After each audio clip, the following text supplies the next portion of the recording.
ఎటువంటి కంటి సమస్యకైనా 100% ఆయుర్వేద పరిష్కారం సంజీవన్ నేత్రాలయ.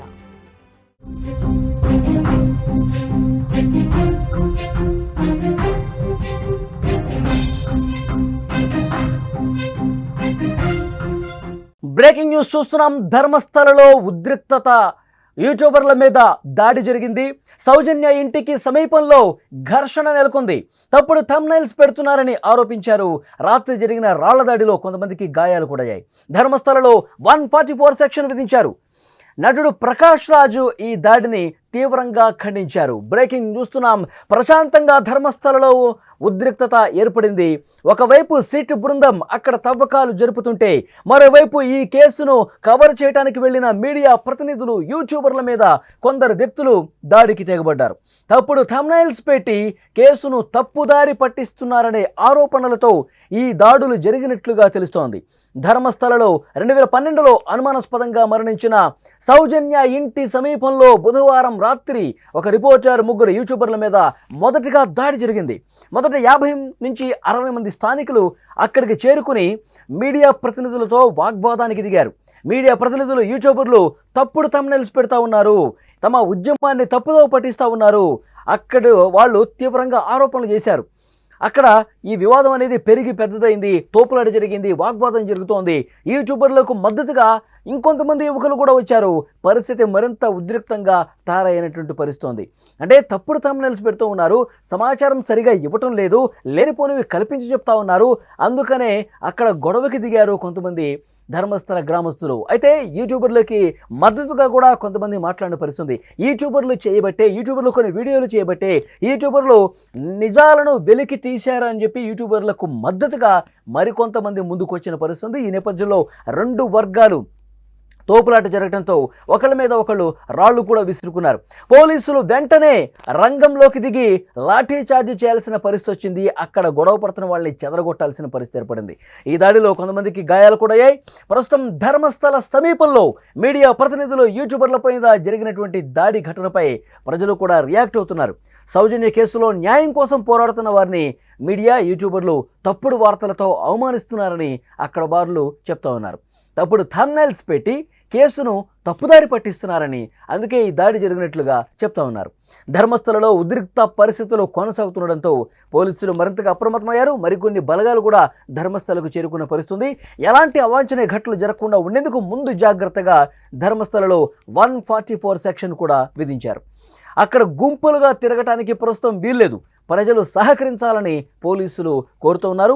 మరిన్ని అదనపు బలగాలు కూడా ధర్మస్థలలో మోహరించి పరిస్థితిని కంట్రోల్లోకి తీసుకొచ్చే ప్రయత్నం చేస్తూ ఉన్నారు. ఇక ధర్మస్థల దాడుల ఘటనలో గాయపడ్డ మీడియా ప్రతినిధి ప్రస్తుతం ఆసుపత్రిలో చికిత్స పొందుతున్నారు. గాయాలతో ఉన్న ఒక వీడియోలో ఆయన తన ఆవేదన వ్యక్తం చేశారు. దాడి చేసిన గూండాల నుంచి ప్రాణాలు కాపాడాలంటూ వేడుకున్న పరిస్థితి. ధర్మస్థలలో దాడికి గురైన మీడియా ప్రతినిధుల్లో ఒకరి తలకు, శరీరానికి గాయమైంది. ధర్మస్థలలో సిట్ తవ్వకాలను కవర్ చేయడానికి వెళ్ళినప్పుడు ఈ దాడి జరిగిందని చెప్పారు. బిగ్ బాస్ రజత్ ఇంటర్వ్యూ తీసుకుంటున్నటువంటి సమయంలో కొందరు వచ్చి దాడి చేశారని చెప్తా ఉన్నారు. దాదాపు 50 నుంచి 60 మంది దాడికి పాల్పడ్డారని, తనతో పాటు ఉన్న 3 యూట్యూబర్లు, కెమెరామెన్ కూడా రోడ్డు మీద పడేసి కాళ్ళు చేతులతో కొట్టారని, తమ కెమెరాలను కూడా ధ్వంసం చేశారని అతను చెప్పుకొచ్చాడు. ఈ దాడి చేసిన వాళ్లను అరెస్టు చేయాలని ఆయన కోరుతా ఉన్నాడు. ఆయన ఏం మాట్లాడాడో ఒక్కసారి మనం ఇప్పుడు విందాం. ಈಗ ನಾನು ಹಾಸ್ಪಿಟಲೈಸಲ್ಲಿದ್ದೇನೆ.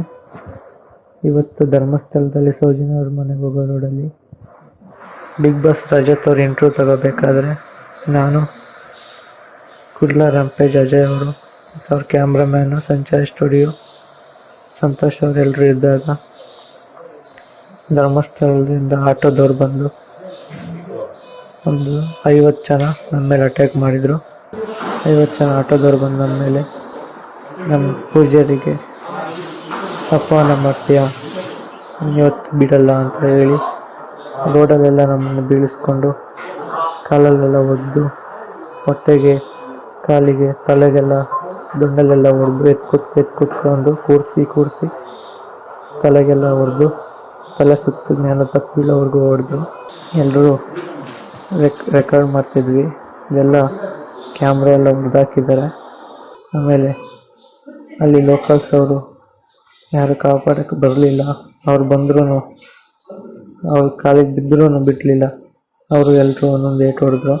అదే ధర్మస్థల రణక్షేత్రంగా మారినటువంటి పరిస్థితి ఉంది. నిన్నటి చేసినటువంటి దాడిలో యూట్యూబర్లకు గాయాలయ్యాయి. ఆసుపత్రిలో చికిత్స పొందుతూ ఒక యూట్యూబర్ మాట్లాడాడు. గూండాల మాదిరిగా వచ్చారు, రౌడీల మాదిరిగా వచ్చి ఇష్టం వచ్చినట్టుగా మా కెమెరాలు పగలగొట్టారు, మా మీద దాడి చేశారు, గాయాల పాలైన పరిస్థితుంది, వాళ్ళ మీద కఠినంగా వ్యవహరించాలి, పోలీసులు వాళ్ళని అరెస్ట్ చేయాలి, అంత దుర్మార్గంగా ప్రవర్తించారని కూడా అతను మాట్లాడుతున్నాడు. అయితే ధర్మస్థల పుణ్యక్షేత్రం ప్రస్తుతం మీడియా దాడుల ఘటనతో అక్కడ ఉద్రిక్త పరిస్థితి ఏర్పడిన నేపథ్యంలో ఈ ఘటన మీద నటుడు ప్రకాష్ రాజ్ కూడా స్పందించారు. ప్రకాష్ రాజ్ తన ఎక్స్ అకౌంట్లో ఒక వీడియో కూడా పోస్ట్ చేశారు. ప్రజాస్వామ్యంలో 4వ స్తంభమైన మీడియా మీద దాడి చేయడం సరికాదని, ఇలాంటి గూండాల వల్లే భక్తులు విశ్వసించే ధర్మస్థలకు కళంకం కూడా వస్తోందని ఆగ్రహం వ్యక్తం చేశారు ఆయన. సౌజన్య కేసులో న్యాయం అడిగితే వీరికి కోపం ఎందుకని ఆయన ప్రశ్నించారు. ఈ దాడి వెనుక ఎవరున్నారో వాళ్ళని కఠినంగా శిక్షించాలని కర్ణాటక ప్రభుత్వాన్ని ఆయన డిమాండ్ చేశారు. ಇನ್ನು ಧರ್ಮಸ್ಥಳದಲ್ಲಿ ಸೌಜನ್ಯಗಳ ಪರವಾಗಿ ನ್ಯಾಯ ಕೇಳ್ತಾ ಕೆಲಸ ಮಾಡ್ತಿರೋ ಪತ್ರಕರ್ತರ ಮೇಲೆ ಹಲ್ಲೆ ಮಾಡಿರೋದು ಖಂಡನಾರ್ಹ. ಇಂಥ ಗೂಂಡಾಗಳಿಂದಾನೇ ಲಕ್ಷಾಂತರ ಜನರು ಪೂಜಿಸುವ ಮತ್ತು ಗೌರವಿಸುವ ಧರ್ಮಸ್ಥಳಕ್ಕೆ ಕೆಟ್ಟ ಹೆಸರು ಬರ್ತಾ ಇರೋದು, ಕಳಂಕ ಬರ್ತಾ ಇರೋದು.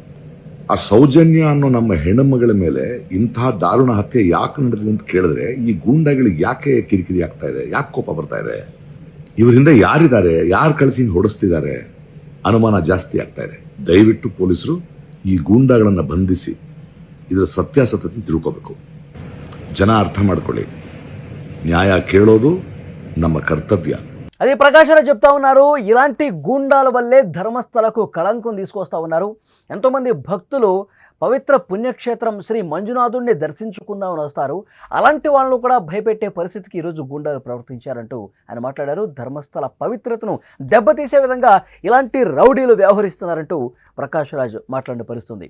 సో మొత్తం కూడా ధర్మస్థలంలో ఒక ఉద్రిక్త పరిస్థితి నిన్న రాత్రి ఏర్పడిన నేపథ్యంలో అక్కడికి వెళ్ళాలంటే మీడియా కూడా ప్రస్తుతం భయపడే పరిస్థితుంది. ఎందుకంటే గుంపులుగా వచ్చి దాడి చేస్తూ ఉన్నారు. వాళ్ళు అప్పటి వరకు ఎక్కడున్నారో తెలీదు, ఒక్కసారిగా ఒక పెద్ద గుంపులాగా వచ్చి అక్కడున్న మీడియా మీద, కెమెరాల మీద, మెయిన్ స్ట్రీమ్ మీడియా మీద కూడా దాడి చేసి కెమెరాలు పగలగొట్టి నానా బీభత్సం రచ్చ చేసిన పరిస్థితుంది. అయితే ఎవరి మీదైతే ఆరోపణలు వస్తున్నాయో, గత కొన్ని సంవత్సరాలుగా ఎవరైతే అక్కడ దుర్మార్గంగా ప్రవర్తించి మహిళల మాన ప్రాణాలతో చెలగాటమాడారో అలాంటి వ్యక్తికి వత్తాసు పలకేందుకు అతని ప్రోద్బలంతో, అతని ఆదేశాలతో కొంతమంది గూండాలు ధర్మస్థలలో దిగి ఈ విధంగా బీభత్సం చేశారు, ఈ విధంగా భయపెట్టే ప్రయత్నం చేశారని కూడా ఒక చర్చ నడుస్తూ ఉంది. సో ప్రస్తుతం పోలీసులు 144 సెక్షన్ పెట్టారు. మరిన్ని అవాంఛనీయ ఘటనలు జరగకుండా, అక్కడ ఉద్రిక్తపరమైనటువంటి పరిస్థితులు ఏర్పడకుండా ఉండేందుకు పెద్ద ఎత్తున చర్యలు తీసుకుంటున్నారు. ఈరోజు కూడా కొన్ని చోట్ల తవ్వకాలు జరిపే అవకాశం ఉంది అని చర్చ జరుగుతుంది. 13 స్థానాల్లో తవ్వకాలు జరిపారు, కొన్ని ప్లేసెస్లో మాత్రమే అవశేషాలు లభించాయి. అయితే ఆ పారిశుధ్య కార్మికుడు మరికొన్ని ప్లేసులు కూడా నేను గుర్తిస్తాను, అక్కడ కూడా తవ్వండి అని సిట్ అధికారుల ముందు చెప్తున్న పరిస్థితుంది. సో మరికొన్ని ప్లేసెస్లో కూడా ఈ తవ్వకాలు జరిపే అవకాశం ఉన్నట్లుగా ఇన్ఫర్మేషన్ వస్తుంది. మరి ఈరోజు సిట్ ఎలాంటి డెసిషన్ తీసుకుంటుందో చూడాల్సిన అవసరం ఉంది. అయితే ఇప్పటి వరకు లభించినటువంటి ఆ ఎముకలకు సంబంధించి, అవశేషాలకు సంబంధించి వాటన్నిటినీ కూడా ల్యాబ్కు పంపించారు. దాని మీద విశ్లేషణ అయితే ల్యాబ్స్లో జరుగుతున్న పరిస్థితి. అవి పురుషులువా, మహిళలువా, మహిళలైతే ఎంత ఏజు, ఏ సంవత్సరంలో పాతి పెట్టారు, ఆ మృతదేహాలకు సంబంధించిన వివరాలు అన్నీ కూడా అతి త్వరలోనే బహిర్గతమయ్యే అవకాశం ఉంది. దీనికి ఎవరు కారణమో కూడా సిట్ నిష్పక్షపాత విచారణలో బయటకు వచ్చే అవకాశం ఉందని సమాచారం వస్తుంది. సో ఇవాళ ఎలాంటి డెవలప్మెంట్స్ ఉంటాయన్నది కూడా మినిట్ టు మినిట్ అప్డేట్ అందించడానికి సుమన్ టీవీ ఎప్పుడు ముందుంటుంది. చూస్తూనే ఉండండి.